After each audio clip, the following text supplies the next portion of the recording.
Yes. Hello. Hello, interwebs. We are here September 17th, 1 o'clock. I'm expecting a big audience today only because people are probably bored out of their minds waiting for Powell because I don't know what else we do. I found most days is like, just go take a walk today and just like whatever. But Vic, thank you for good audio and video. I know that I tend to not be consistent with this. I've invested a fair amount into new machines and fancy switchboards or whatever, trying to get this all cleared up. So hopefully it's been better now. Jim Casper, hopefully you can give insight on price action on Friday and following week. I think you're talking about into this Friday. So let's check that out. And I definitely can see, what's up, Michelle? I can see YouTube. I can see the comments for sure. I see some people asking questions. Twitter, I'm not super sure if their questions come in. I think they do. What's up, Z? Good to see you. And Michael. Good to see all of you. All right. So what's happening today?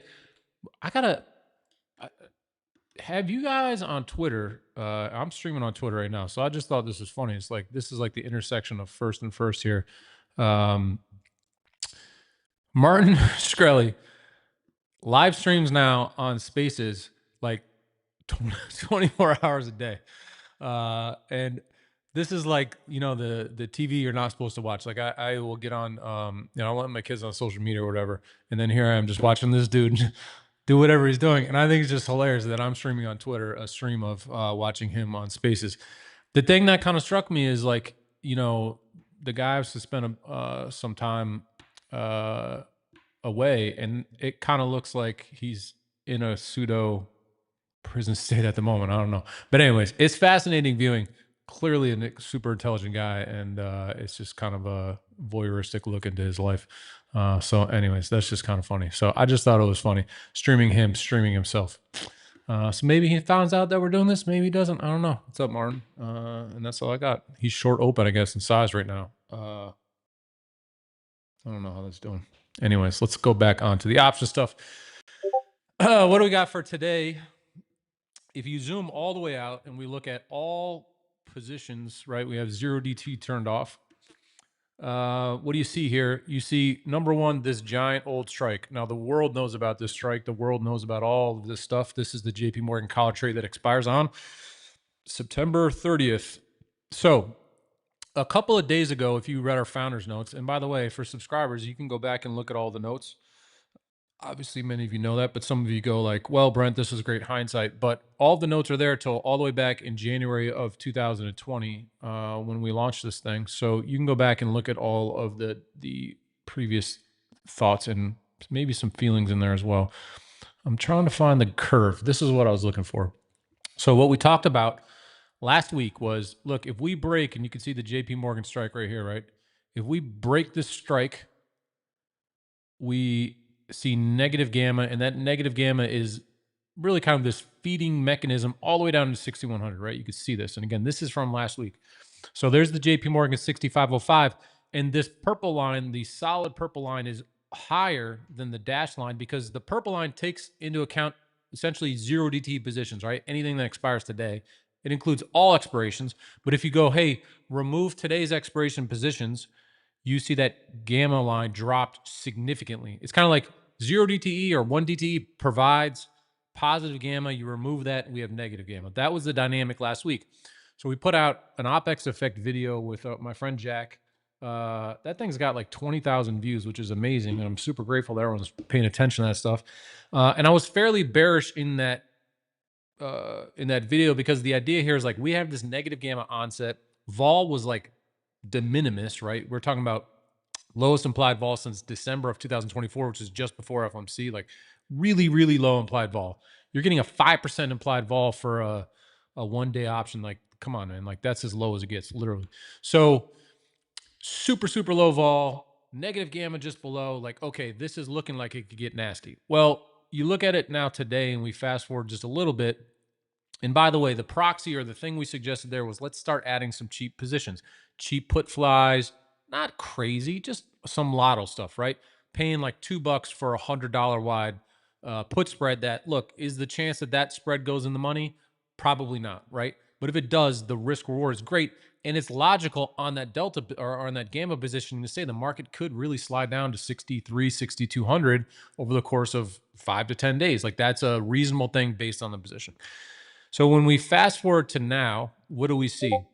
Number one is 0DT is obviously providing a stabilizer for today, which is interesting given Powell is coming up, right? You wouldn't think there'd be this much positive gamma around positioning given today's expiration, right? The second one is if you remove that today's positioning, this is as of 8:30 this morning, and you go to the dotted line, you can see there's still a lot of positive gamma all the way through the JP Morgan strike, right? Here's that JP Morgan strike here. And we don't really enter negative gamma to below that. And the idea here is that if you have the onset of negative gamma, that's where the dealer flows push us lower, and down we go, right? So I see someone here, Gabriel, saying, is there true edge here? We're getting to that. Now, I want to be clear about one of the things that what we talk about here. I try to leave my sentiment or my emotions out of everything, right? Everything is data. Everything is if-then statement. So what is the if-then statement right now, Sir Gabriel, that we are looking at? If you read the founder's notes, we're very clear. And you want to read it right here? I mean, people paid for this content, but I'm sharing it for you. Our subscribers are gracious in that way. And it says right here, the core idea here is that vol is likely to pop. And that means one of two things, right? Number one is if we come out of Powell and we're still above 6,600, vol's got to contract. And I'll talk about this, why I think it'll contract. And that can push the market easily up into 6,675 to 6,700 in short order. That's critical. Time, not just price, but time. Why does time matter? Because as options traders, a lot of you only trade futures, which is great. But as options traders, you need to know that time sensitivity matters more, right? You can put on a 6,700, 6,750, 6,800 call fly for Friday for $3, right? If vol contracts and we jump a lot this afternoon and tomorrow, that spread should start to pay today. And there's a clear path to me up to 6,700. So there is one way to express that trade, that upside, right? Number two is what happens if we break 6,500? I think we drop like a stone and then we peg 65. Why 65? Because it's this JP Morgan strike, right? Here's the other thing about this. The closer we get to next, I don't think it's next Friday. Maybe it's 2 weeks out now. Gotta look at my old calendar. The more that gamma at this position down here picks up. So we could have a significant drop, 1 to 2%, and then we end up just kind of pinning that 6,500 level because of the gamma at this strike. So knowing that, you have two structures you can set up, right? Negative gamma above into 6,700. You can see it right here, right? Black to red.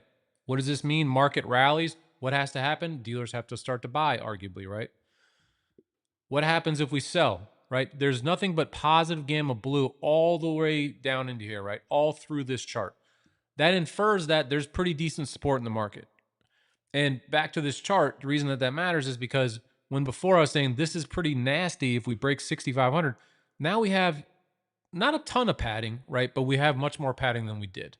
And vol also is higher, which means that if the market is spooked by Powell, vol may not jump quite as much. Now, if Powell goes scorched earth and you know we go VIX 20 immediately after he says something that he's not supposed to say, well, then you obviously have to adjust to that dynamic, because if people start buying puts actively into post Powell, then that changes these curves, it changes these dynamics, right?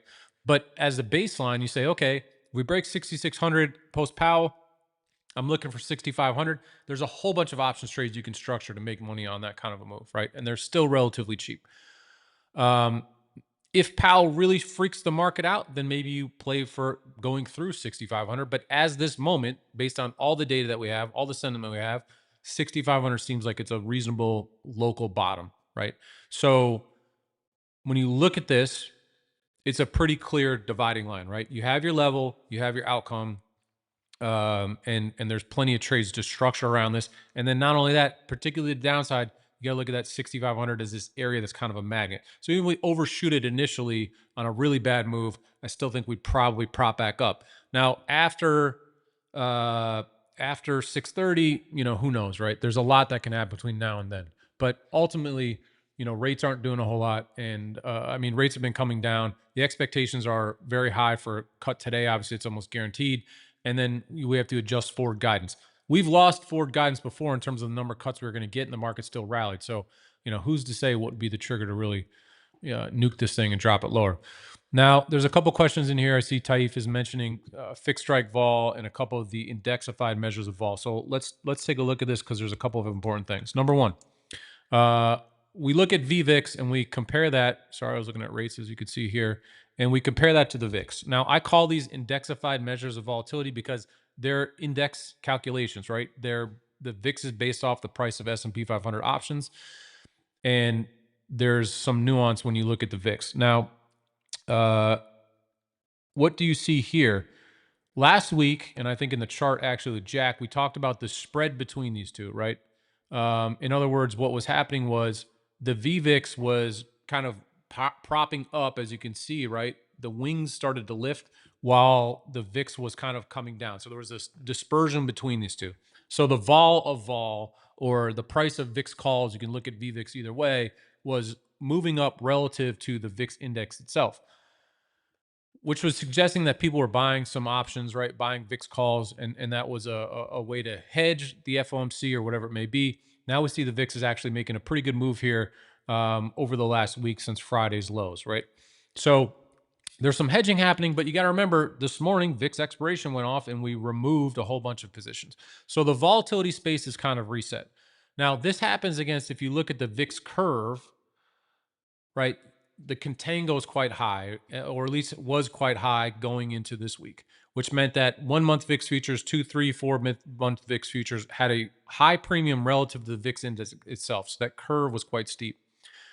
And some of the banks had said, well, this is because of VIX ETP buying and whatever else. And at the end of the day, the cause for it isn't always as clear as the fact that it is very elevated. So you have this padding in longer dated vol prices, whereas the short end or near term, particularly S&P prices, were just getting mangled. So the idea here is that if you're long, there's dealer positions that are long, 2, 3, 4 month VIX futures, let's say, and then they're able to monetize or make up for that carry cost by just pounding the crap out of particularly short dated S&P options, as an example. So that dynamic is now kind of getting reset. But the key here is when you look at this and you say, okay, VIX 16, that's implying 1% implied moves.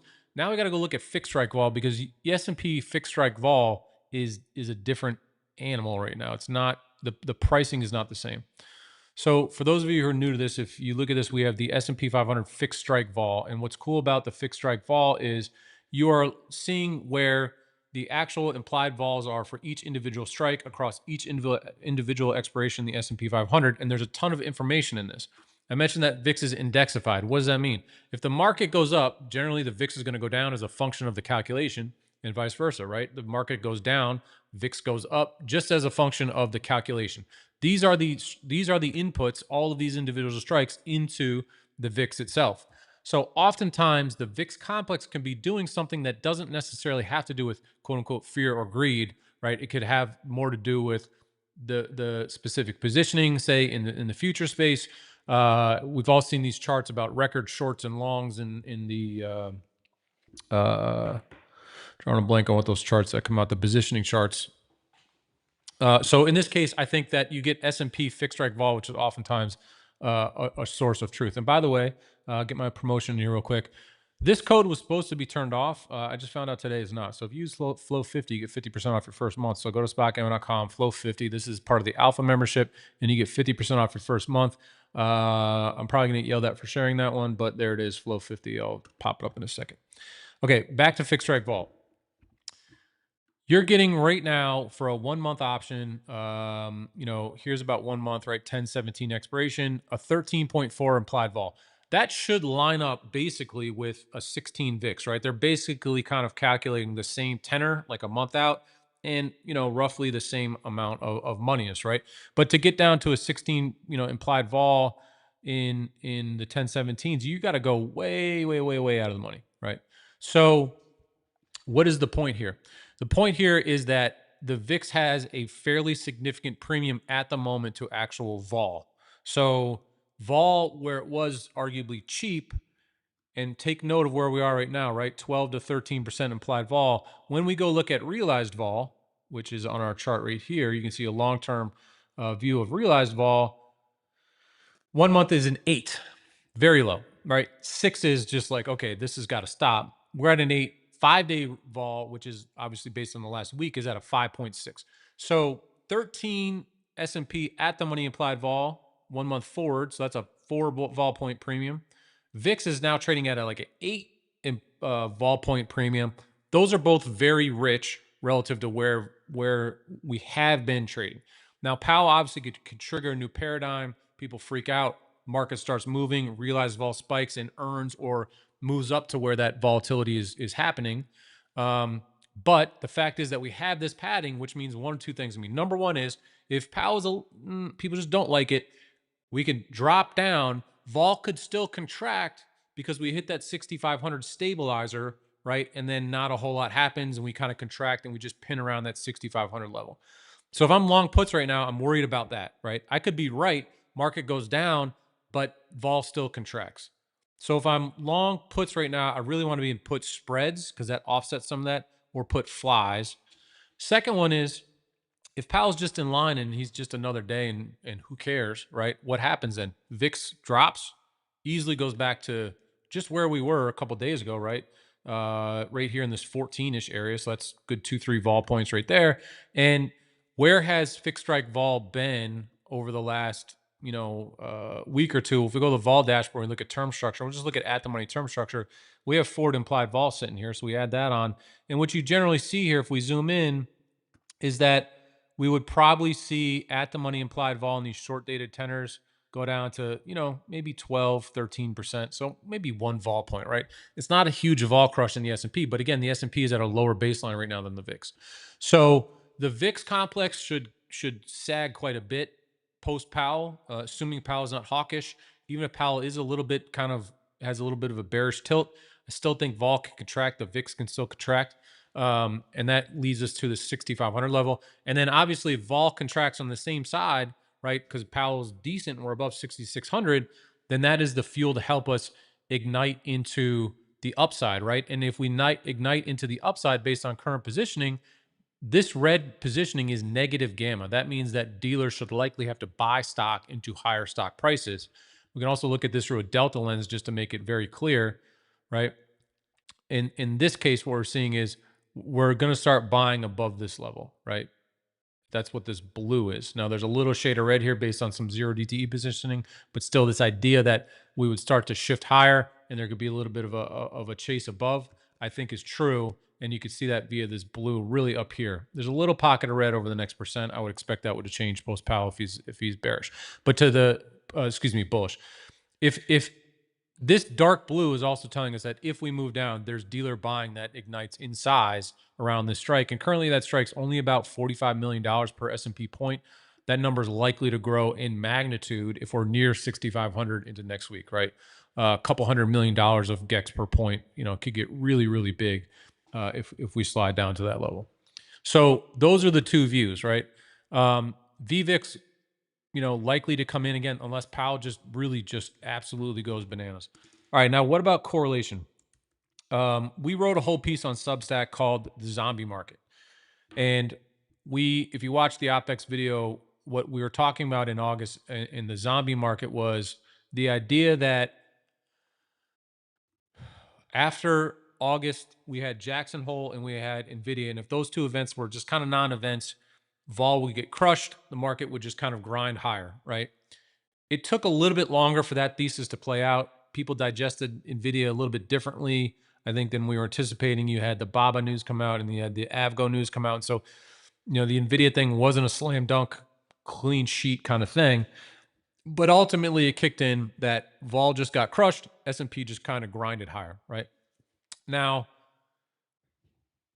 if you just to sort of back that thesis as well, because I don't want to be Captain Hindsight in these scenarios. So if we just sort of look at what the ramifications of this were over the couple of days, this is our note from September 11th, so just a week ago. And you can see just very clearly here, this is the cookie at 6,600, right? So there we go. And if we break 6,500, we're in trouble. So at OPEX, at VIX expiration today, at FOMC today, we're at 6,600 on the dot, right? That's the cookie. So What does this mean for correlation? One of the things that I said in that August expiration conversation with the zombie market, what correlation was going to get smacked and we would possibly visit new lows. One of the interesting things that's happened with this is that correlation is starting to move up. Now, why is correlation moving up? I think correlation is moving up because we're been kind of milling around definitely 25 bips. There was a lot of conversations in here about 50 bips rate cut, and now we're maybe going to get 3 rate cuts. And then we're talking about, well, retail says so. The bond market has a lot of potential movement in it, right? Over today and possibly into the next few weeks and months. And I think what that has done is opened up other asset classes to more trading opportunities, right? Not just you got gold, dollar movement, bonds, Bitcoin, all that other non-equity stuff. So what correlation tells us is when people are full on in equities and they are uber bullish and they're chasing individual themes because they're so comfortable about the equity space, correlation drives to the low. The record low correlation was 2024. This is when AI mania swept the market, right? Nvidia, most concentrated stock ever. Nvidia, Jensen was signing women's tops. Like it was just like ultra equity bullishness. And that broke 2017 correlations lows. And those of you who follow me know that I think that a lot of that led to the August 5th crash. So now we have a different look, right? I think because you can go and buy long dated bonds as a decent trade now because rates are going to be moving in and there's going to be movement there. There's going to be volatility in the bond space, not necessarily bond crashes, just movement, right? That's what I'm saying. So if Powell is, I'll take one step back here. Right now, S&P is at all-time highs, right?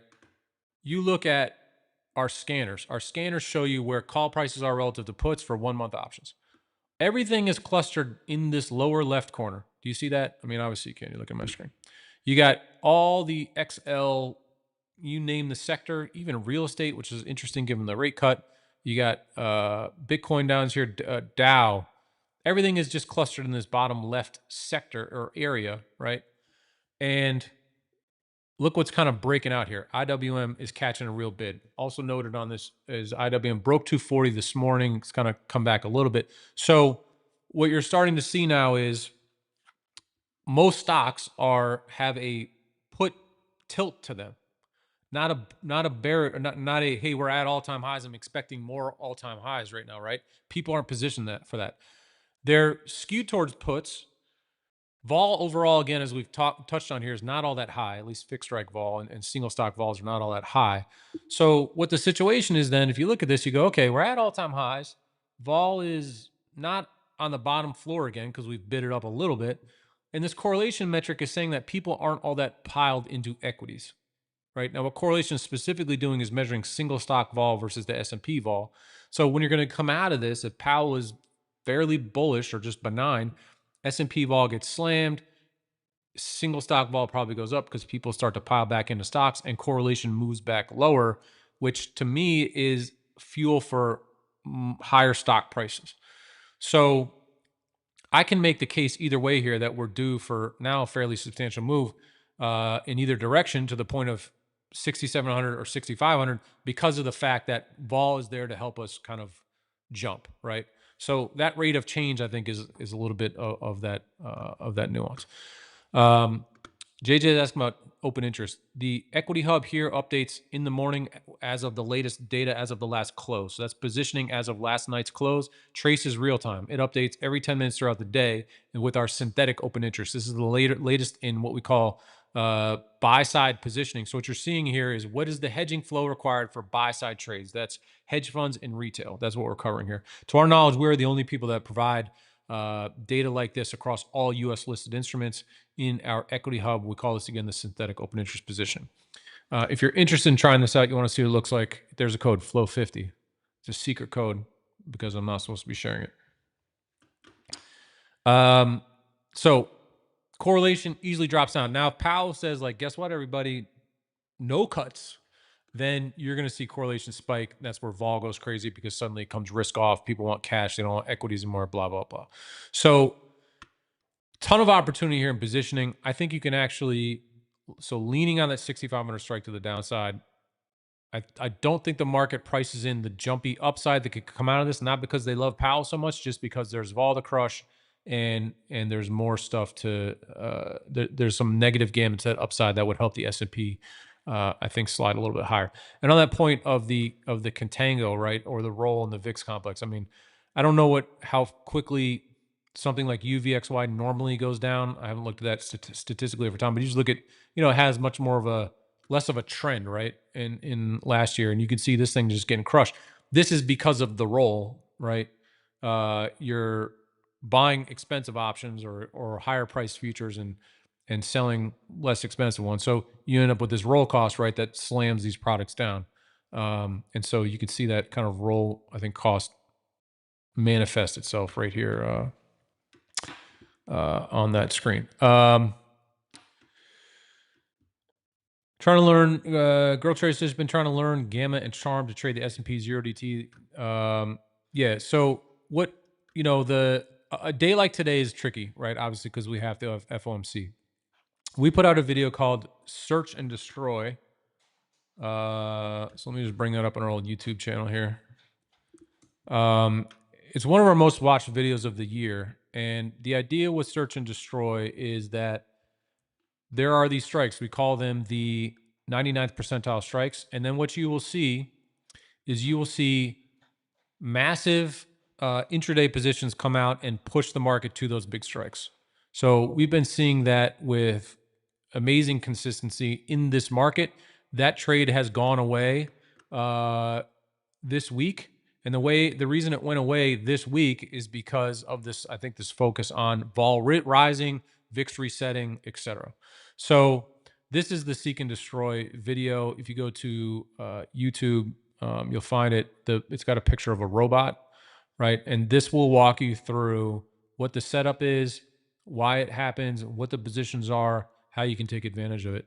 Now, I should reset that. It doesn't necessarily go through how you take advantage of it. You could trade futures, you could trade call spreads, call flies, whatever it is. If you subscribe to SpotGamma, you can then go into the resources page here under webinar replays, and you just search for 0DTE trading, or you scroll through here for a little bit, and then you're going to get a wealth of information about the types of trades that you can put on. Specifically, if you look for simpler trading, if you search in here, you'll get a great video from John Carter.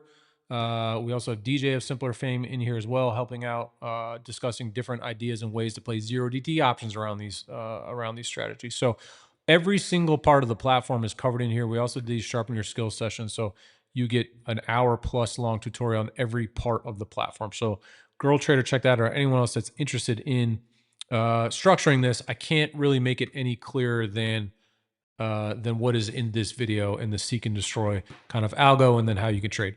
I will say that the baseline thing here is that the opportunity lies in having a view that is different than the market view, right? That's where edge is. If the market just does what everyone expects, then you're not going to make any money, probably.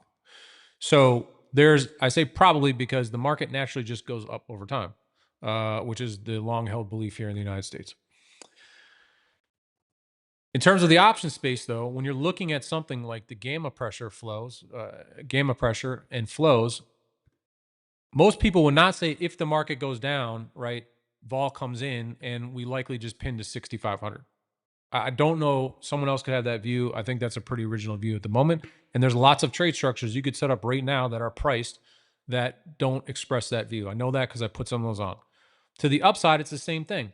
I think people would underprice that upside. What is 6,700 right now as an example? That's about 1.5% of upside. Market right now is trading at a much lower implied vol than a 1% upside. How do I know that? Well, if you look at fixed strike vol here, we're about 13% implied vol, right? For anything out over a week, that's pricing in about an 80 basis points move. Maybe even a little bit less, 70 basis points move. That's not pricing in a substantial kind of jump, right? And if Powell comes out benign, vol gets crushed. And then what happens is then vol has kind of wake back up if the market really does start to move like we think it could. And there's not a lot of complication in deciding what the dividing line is. It's just 6,600.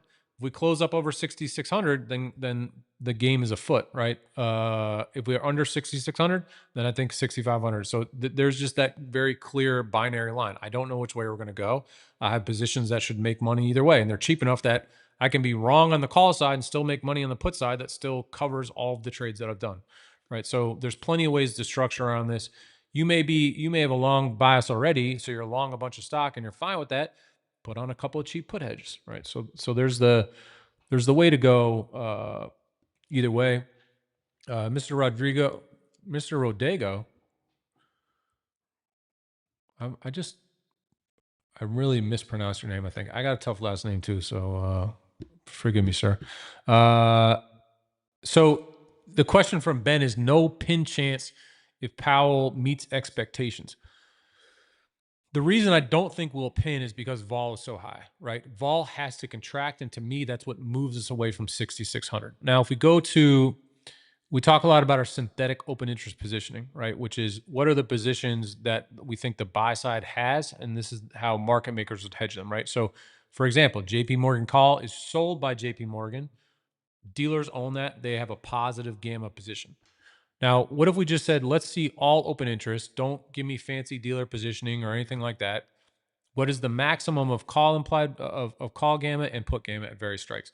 And you can see there's a ton of positions at 6,600. They're just not really hedge fund positions, right? There's dealer positions and market maker positions that are layered in there. So there's a ton of gamma at that strike, right? Which ordinarily you would say, okay, that suggests some pinning, and then you look at 6,500 area, right? There's a ton of positions there. There's 6,505. So this is another reason to think we have decent downside. And then if you look at the upside, over 6,700, you can see the positions really drop quite a bit. They're not, nothing, but the idea that we don't see much over 6,700 is just a current view, because right now there's no positions. If we rally, positions would likely form, and then we could create another idea. But back to the idea of the pin, there's a ton of positions there, right, based on total open interest. But if you net all open interest out and you just give the net dealer positioning, we just don't really see anything there. So the fact here is, and that is a net negative gamma strike, as you can see, 6,600 itself, because vol is going to contract or shift, and new positions are going to come in after Powell, then I think that likely means we move away from 6,500. So if we were extremely, if let's say that in the scanners here, we saw all positions over here to the right, all of these dots were over here to the right, and we were totally skewed to the call side, and implied vol was an 8, and everyone was over their skis, then you would have to think the majority of evidence is that we would just kind of contract and pull back, especially when you have that giant target to the downside. The weird thing here, being at all-time highs, if you just ignore that fact, you would have to see there's plenty of opportunity for upside in this market. And that's kind of the way that I see it now. And that is a different view than I had a couple of days ago, to really, to admit things. Now, where things may be a little bit rich here is IWMs. I mean, they are breaking out, as we can see here, fresh highs.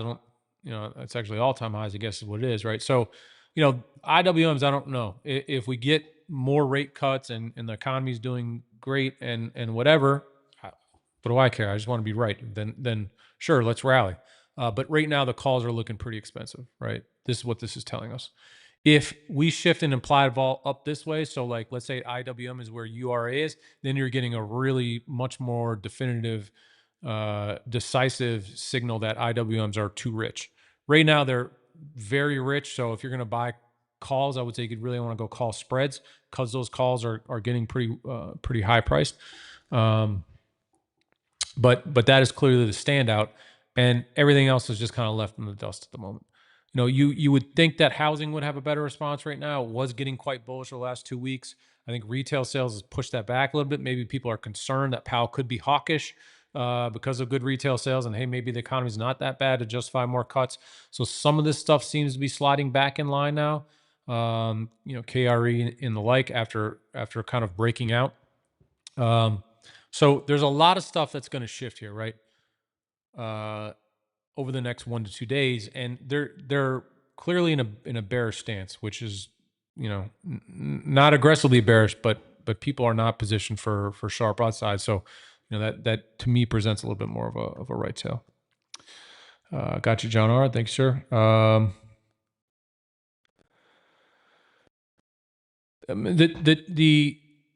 So there's a few things here. Josh asked about quad witching on Friday. We had VIX expiration tomorrow, which sort of starts the reset of the cycle, of the OPEX cycle. And then obviously with Powell, is going to move things around this afternoon. And then, then the question comes with, what does OPEX do? Well, if we have a ridiculous rally into OPEX, right, and we do hit 6,700, that likely could skew a lot of call positions into OPEX. So then maybe the week after we have kind of a correction, right? Next week is a little confusing to me. If we rally, I think you could have a real kind of move up to Friday or early, into that 6,700 area due to maybe OPEX as well, adding some of that in. We had made note of that at the top of our morning notes. You can see that in here, right? So you could have a situation where we have a quick blow off, consolidate, and then rally again. I think if we do remain over 6,600 in the next week, then the JP Morgan position stops being quite as meaningful, obviously. But to the downside, I think if we move down to 6,500ish, I don't know that the OPEX matters as much, because that JP Morgan position really could become a pretty strong magnet or a pretty strong pin. And when we saw this in play, if you remember, if you go back to March, for example, the JP Morgan collar position was at 60, I think it was at 5,500 rather, right? And we talked a lot about how that was a stabilizer in the market, right? And we can go back and look at those notes. But those of you who are members, you might subscribers for a while might remember this, right? Right here, 6,500, I think, was the JP Morgan position. And the market just seemed to be really absorbed and supported by that, right? We didn't close on it and pin it right at the end of the month, but we definitely, and you can see right here again, right, 5,500, right? It was just this buffer, and that's kind of what I'm looking at and seeing right now. But I could see us rally into Friday and then consolidate a little bit after as OPEX hits. But again, to the downside, I just think it's this buffer, right? And March OPEX didn't do a ton. Like, we just kind of skidded around that bottom. So this would be, and then here you see, obviously this was the tariff day. So to say we puke after the JP Morgan position leaves, I don't, who knows what macro curveballs are thrown our way. But whatever you see, right, or whatever I'm able to see right now, I don't see a reason to expect that we go below 5,500 at the moment. And again, I'm going to pull this code down, but if you use flow 50, you get 50% off your first month. Let me just hide that back up. How do I factor in corporate buybacks? Robert's asking. As an options focused person or an individual, I don't have anything to really add. That certainly not that you would pay for, right? With something like buybacks. But clearly here in the United States, we have passive inflows, right? And that makes the market just go up in time. That's, workers putting money into their 401ks. That is tax incentives to own stock and capital gains. That is buybacks. That is all of it, right? Just helps the market go up over time. And, as long as that force continues to go, then why would you ever expect over time the market continue to go up? And then added to that, anytime that we have downside, politicians and Powell and everyone else is very quick to react to downside in the equity market. So it's just kind of like, why you can't fight that, right? I mean, it could go away one day, but to try to fight that flow that's been not only here, but had been building over the last however many years, it's like, man, why would you fight that, right? So you got to use that as context. And on the context of, bottom left to top right over time, you have peaks and valleys and whatever, that's fine. So at any rate, that way, Robert, I don't have a whole lot to add to that. And then as far as the statistics go, I don't think that the problem with a lot of stats is you resample or oversample certain periods. Like, there was this JP Morgan chart that was going around about how the market always goes over rate cuts, but all those rate cuts basically occurred in 1 year. I think it was 2017. I can't remember what the year was. So all of their stats were like from 6 months of data or whatever, right? It's like, it just doesn't make a ton of sense. And as far as gap fills and everything else, I mean, is every gap ever filled? I think some people have said yes. I'm not a certified market technician. I don't really know, but I just look at this chart, or I just look at this chart and I go, okay. I don't know. What are you going to do about this? You want to fight this? I don't think you can. So you have these gap fills down here. I guess we're talking about like this gap. Is that going to get filled one day? Possibly. You know, again, I'm getting way off script here, but I've always liked this idea that you're going to get one final deflationary impulse, and that is when they throw everything they have, like full whatever MMT, unlimited liquidity, whatever, and then we get to blow off right tail, and that's how the whole thing ends. So, anyways, how do you read the OPEX spreadsheet? That is a great question. Let me just bring that up. I see, Rich, you're asking about my grandparents being Ukrainian. Kochuba in Ukrainian means fireplace rake. Weird. Some people say a fireplace rake is probably better looking than me. I've always brought it to be Polish. No one cares about this, but you're getting the extra content that y'all love so much. And then some Ukrainian people have seen my last name and also mentioned that. So, you know, the borders have all changed over the decades and centuries. I don't have the OPEX sheet handy, actually. All right. So if you go to spotgamma.com/OPEX, there is an OPEX sheet. And what you are most going to want to most look for in that sheet, just bring up my desktop here again.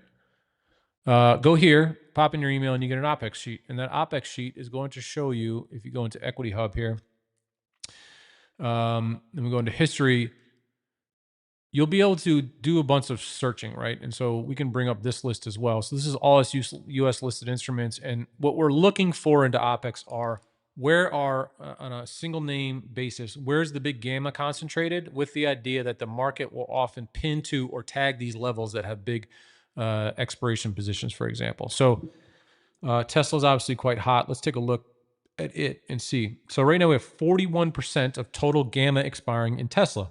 That's a lot.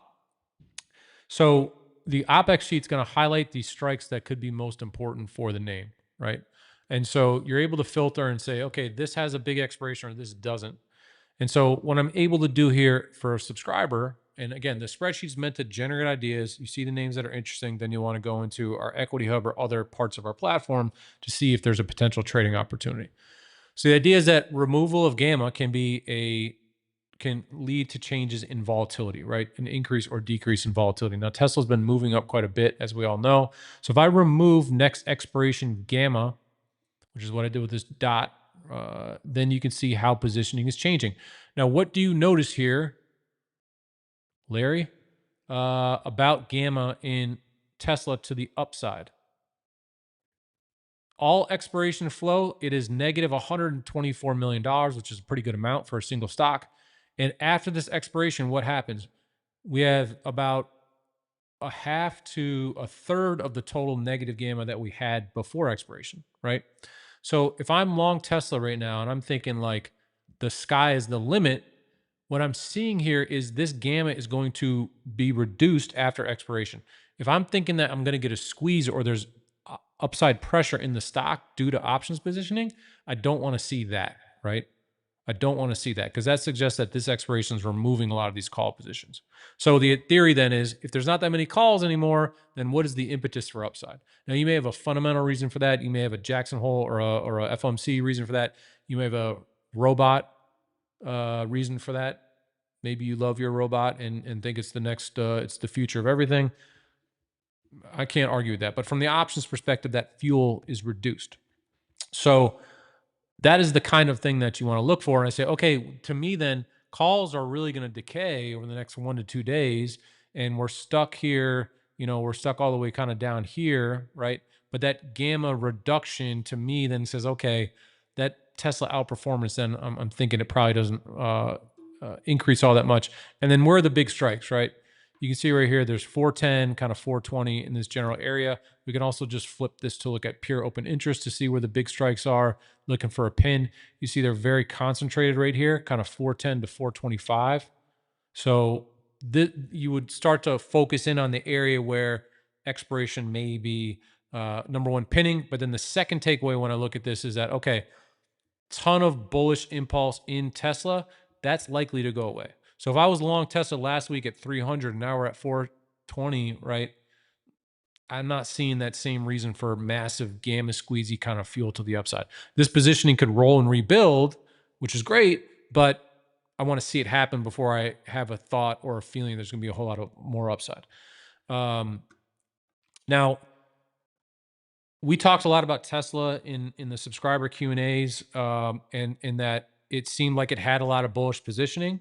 So we used this positioning before. Elon came out and totally gassed the stock again, right? I certainly had no idea that was coming, and I'm not trying to say we were looking at that, but we've done a lot of these kind of conversations before. Now, on this point, if you sign up for Flow Patrol as a subscriber, you still get this. Now, on this note, if you're not getting Flow Patrol and you're a subscriber, email us sg@spotgamma.com. If you have interest in getting a free Flow Patrol report in the future, you can go to spotgamma.com/Flow Patrol and we'll sign you up for that. We're not sending it out to anyone that's not a subscriber right now. If you're like, I have to have this report, please, Brent, how do I get it? Sign up for spotgamma.com subscription at SpotGamma, put in Flow 50, and you get 50% off your first month. Also, we have like 8 new things coming out in October. So pretty awesome. You will not be disappointed, my friends. Okay. So OPEX sheet is giving us some information. What else gives us information? Flow Patrol. When we look at Flow Patrol, this is an AI generated report. So we provide the LLM with all of the data. We have some stats that we provide, and the LM determines what to say. Now, the key difference between what you see here in Flow Patrol and what you'll get in the SpotGamma platform is that we're just showing you what the buy-side traders did. That is retail and hedge funds, okay? When you look at the platform, this is the dealer side of those flows. So it's a little bit of a nuance there, but we want to leave this as clear as possible. And so what do you get here? You get massive bearish delta in Tesla. What does that mean? Well, to get bearish delta, you have to buy puts or sell calls. And so what you see here is signaling heavy unwinding. If you are long a call at 300, the stock went to 420, you sell that call, that's a lot of negative delta, right? And then you're seeing some data here on CoreWeave. So I want to go down to the Tesla positioning in this directional positioning and show you exactly what happened. 360 calls that were set to expire on 10/3. Somebody sold to close. STC sold to cover. So some lucky fellow or lady owned these short-dated calls, 20,000 of them. They went up. They sold them. They made, I mean, I don't know what they bought them for, but they made, is that bands? Many bands? Racks? I don't know what the kids say these days. Racks on racks. And then here, same thing. So sold the cover, bought a cover. So this is a credit spread or a call spread that was closed. So this is the monetization of the upside, right? Monetization and rolling. So that is why when you see the LM says bearish positioning in Delta, that's bearishness because if you made $1 billion on calls and you close those calls up, number one, it makes sense to take your $1 billion and run. But number two, you don't think there's more upside? Or maybe you rolled it. Doesn't look like they did. I mean, possibly rolled it. Point is that they reduced their upside. So that is the interesting thing that you see there in Tesla. And that's what to me is so valuable about knowing this response, because now I see, well, they rolled positions, they're closing positions. This is what the big boys and girls are doing. And I see that gamma reducing and I'm going like, all right, my bullish thesis for Tesla is kind of like gone for the moment, right? And by the way, I generally see about 30 days out max. So if you're a long-term holder of the stock because you see value in the robots or whatever, good for you. I don't, no argument from me. But short-term swing trading feels rich, right? And then we can go through the report and look at a bunch of these other things as well.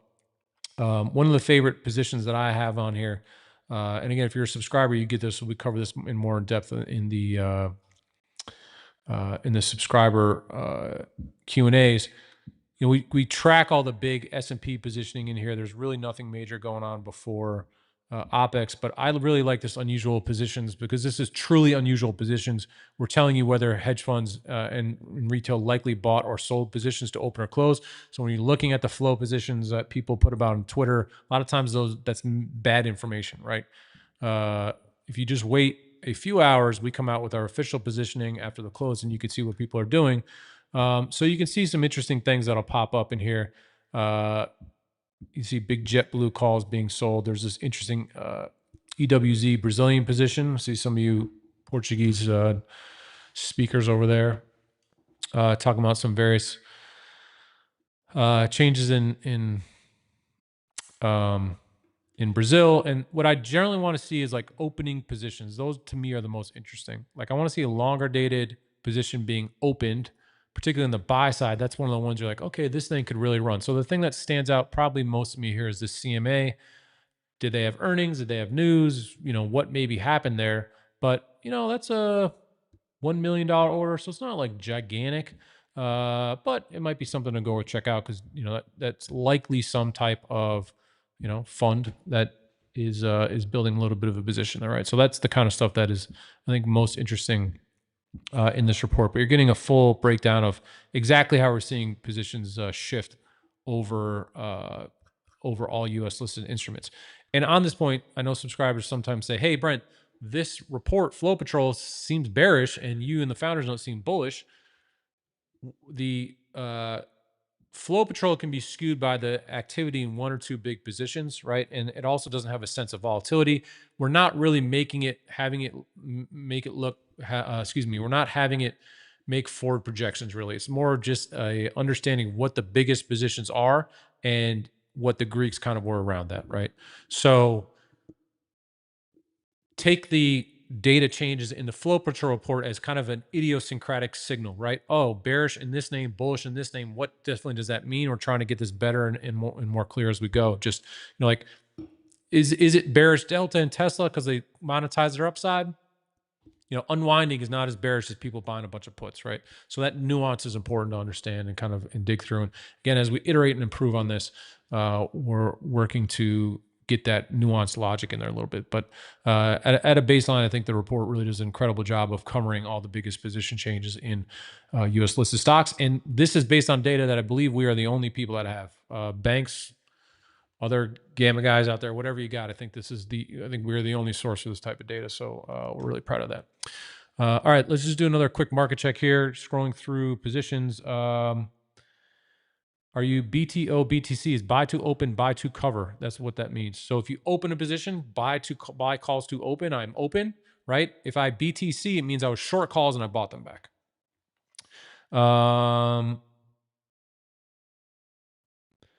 In Korean, Kochuba means look at hot peppers. Oh no, I'm not gonna read that other one, Bella Sophia. You get me in trouble for that. That's all I need is to power people with that. Rich, you cannot subscribe to one indicator, but you're getting with this code 50% off your first month. Flow 50. So Alpha membership has HIRO, all the other things, right? So 50% off your first month puts you about $150 for the first month, which I don't think is too bad. And either look, you make a bunch of money trading with it and using it as an indicator, or you don't. But 100 shares, you know, it's what, $2 per month. If you can't make $2 per month on 100 shares, then with the data, then it's probably not for you. Laughing stock. Could I kindly describe how you can use NDX HIRO to short futures? So let's take a quick look at HIRO. So what HIRO is doing is it's looking at every single print that takes place in all U.S. listed instruments. Now, at the time of trade, we do not know who is doing the trade, right? Market maker, hedge fund, etc. So we cannot filter that out. Not just us, nobody can do that. So what we're doing is we're looking at a whole bunch of different information, not just where the trade took place, but we're looking at a whole bunch of information, trying to determine the side of the trade. And the general idea here is trend. I don't want to anchor on one single print because the odds are that one single print could be misread or misinterpreted. But if you see trend like this, right, it's pretty safe to say there was a lot of call bars in here, right? Same thing here, right? Safe to say there's a lot of call selling or put buying down here because this line is going down. Now, the right axis is delta notional. So what does that mean? People bought puts or sold calls to the tune of the difference between 40 million and 190 million. They sold about $150 million worth of stock value, right, of calls and puts. Sold calls, bought puts. So that is the interesting information that you see there. And then you can see the stock did contract a little bit. Now, when you are looking at the NASDAQ, this is critical to understand. The NASDAQ tends to have a much smaller options complex than the S&P 500. And I say this to somebody that really likes the people at the NASDAQ. It's just the facts are the facts at the moment. NASDAQ is growing. The volume is growing. And I think that's great.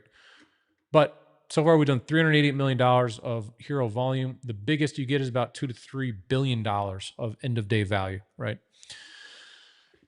If these lines are going up, that suggests bullish pressure in the market or support in the market. The most bullish thing that you can see on your screen would be the purple line, which measures all expiration flow going up way over the green line, which is 0DT only flow. So if you see huge long dated call buyers coming in, for example, that to me is the most bullish signal, particularly if it looks like it'll be a new record. That is as bullish as you can get, right? It's the same thing on the downside. When you look at this, what do you see? It's almost the opposite, right? Around here, there's this inflection point where longer dated negative flow came in. You can see that there's a gap between those two lines, right? So there's some absolute hedging coming in here in the NASDAQ index complex. So that tells me there's bearish pressure on NASDAQ. It's not massive at 600 million at its low, right? So not massive, but pretty substantial. And so that's what I'm taking note of. If I see these flows are now going up, I really don't want to be short NASDAQ if the options flows are bullish going in, and they're like reasonably material. Now, NASDAQ is only one part of the equation. If people are in the S&P 500 and they are selling the you-know-what out of the S&P 500, NASDAQ's probably going down too. Why? Because the overlap of the top names is the same.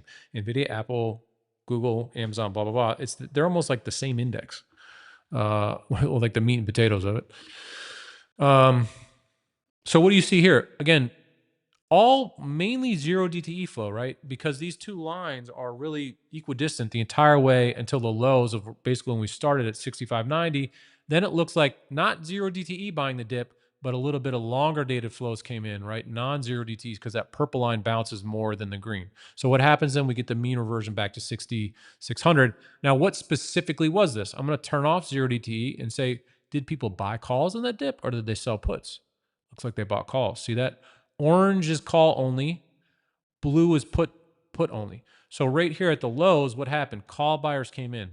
That's more bullish than people selling puts, I would argue. But that dip is getting bought by people other than today's expiration, right? So this is about $700 million so far. It can be plus or minus $8 to $10 billion. So NASDAQ can be 2-3 billion. S&P can be, we've seen 12 billion. So this is what you're looking for. Now, Powell's going to come and he's going to say his thing. And if we're under 6,600 and HIRO is just going like this, I do not want to buy the market. Nope. I am not buying that market, especially because I know that 6,500 is down below as the major target. And on that point, when we hit 6,500, and I'll be watching and trace, if we hit 6,500, I should say, I want to see HIRO do this, right? So imagine this line was 6,500. If we hit 6,500 and you see that bounce, then I'm covering my short. I'm out, right? I'm going to take my check and run. If we're over 6,600 after Powell and you see this indicator, this purple line just going up and to the right, this purple line, by the way, is the same line as this one. Sorry if that's confusing. Then that is a huge signal, right, of potential bullishness. So I don't, that is critical to understand. Bullish pressure and bearish pressure, you want to make sure that we're in line. I guess we just had the rate announcement. Actually, I'm like, what just happened? So market having a positive reaction right now to the rates. Let's watch this as 2:30 is going to be the more important pronouncement. But the initial reaction right now, right, is that Powell was, or that the initial read on the data was positive for the market, right? Big bounce in futures, big bounce in stocks. HIRO is up on that initial news, right? As you can see there, to the tune of about almost $1 billion. So what I want to see now is, how is Trace going to update? Updates every 10 minutes. How are these positions over here going to change? You're going to see them move and shift, right? Particularly in the 0 DT space. This is 0 DT only. So if we zoom in a little bit, what do we see? Mild positive game at 6,600 now. So the dividing line is made more clear, right? Below 6,600, I'm risk off. Above, I'm giving weight to the bulls. And I want to see this purple line drift higher, right? Because if that drifts higher into negative gamma, then we could run. So that's what I really want to watch. This candle now is reversing, right? So we're having this initial move, and I want to assume that nothing is set in stone until Powell starts speaking at 2:30. So a lot of noise here in the short term, but the dividing line is extremely clear. If HIRO's going up and we're over 6,600, I'm very happy being long. But conversely, if we're below 6,600 and HIRO's going down, then we have that very clear target to the downside. Last thing here before we wrap this up, we also have the S&P equity basket, which covers the single stock flow. So we add up the delta of all individual stocks, and this can be material. NVIDIA, Tesla, Apple, blah, blah, blah. If they're all going up, guess what? Market's probably going up too, right? So you want to make sure you pay attention to that. If you want to watch all this, use the code FLOW50, 50% off your first month. As we approach the top of the hour, we should wind this one up. Go to the OPEX, get the OPEX sheet, spotgamma.com/OPEX. You can get our free OPEX sheet. You can go to spotgamma.com/flowpatrol. We haven't sent out any non-subscriber Flow Patrol reports in a while. Maybe we'll cook one up for next week or something like that. But that will be an important thing to know. Michelle D saying projections show 50 bips more cuts in 2025. Neil's asking about flow. Flow means there was a significant amount of flow in the name or the stock that we were watching. So there was a bolus of options flow is what that means. So that's what this dot means, right? That means sit up and pay attention. Options market's doing something here. Laughing Stock, you're so welcome. Dime Coin, you are so welcome as well. And Z, you are welcome. I hope this was helpful. We'll wrap this up so everyone go do their OPEX related, or excuse me, FOMC related stuff. We hope that we unlock some alpha for you here. All the tools are there, I think, to help you navigate this market. If you have any questions, let us know. I'll be in Discord now for SpotGamma members. Been a little absent from there, getting Flow Patrol done and all that. We're kicking around some cool fly ideas in the Discords as well. So I'll be in there immediately after this conversation. Thank you all again. If you have any questions, info@spotgamma.com. And again, Flow50, come join us. I have a webinar tomorrow at 1 p.m. So you can join in on that. All right, everybody. Thanks so much, especially you SpotGamma members. And I'll see you over in the Discords. Adios.